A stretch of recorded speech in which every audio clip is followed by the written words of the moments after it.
ليس عليكم جناح أن تبتغوا فضلا من ربكم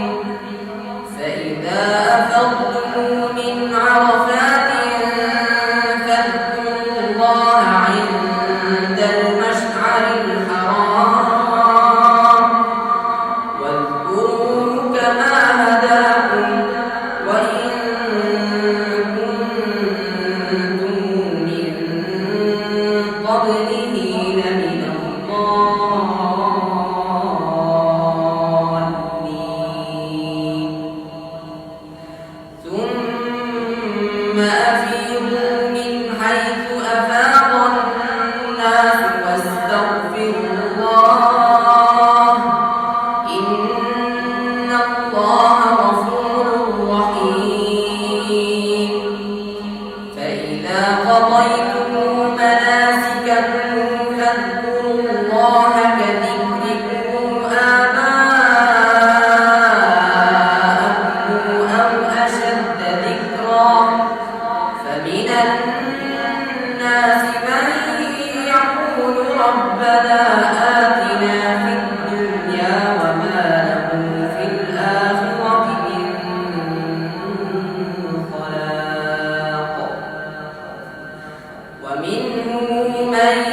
يقول ربنا آتنا في الدنيا حسنة وفي الآخرة حسنة وقنا عذاب النار أولئك لهم نصيب مما كسبوا والله سريع الحساب واذكروا الله في أيام معدودات فمن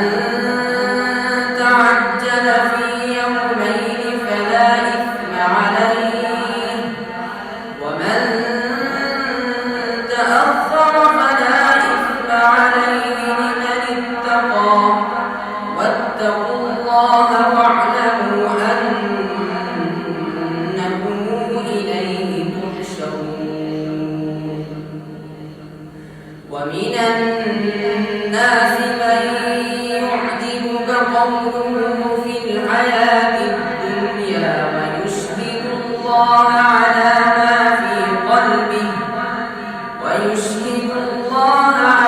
ما في قلبه وهو ألد الخصام وإذا تولى سعى في الأرض ليفسد فيها ويهلك الحرث والنسل والله لا يحب الفساد وإذا قيل له اتق الله أخذته العزة بالإثم فحسبه جهنم ولبئس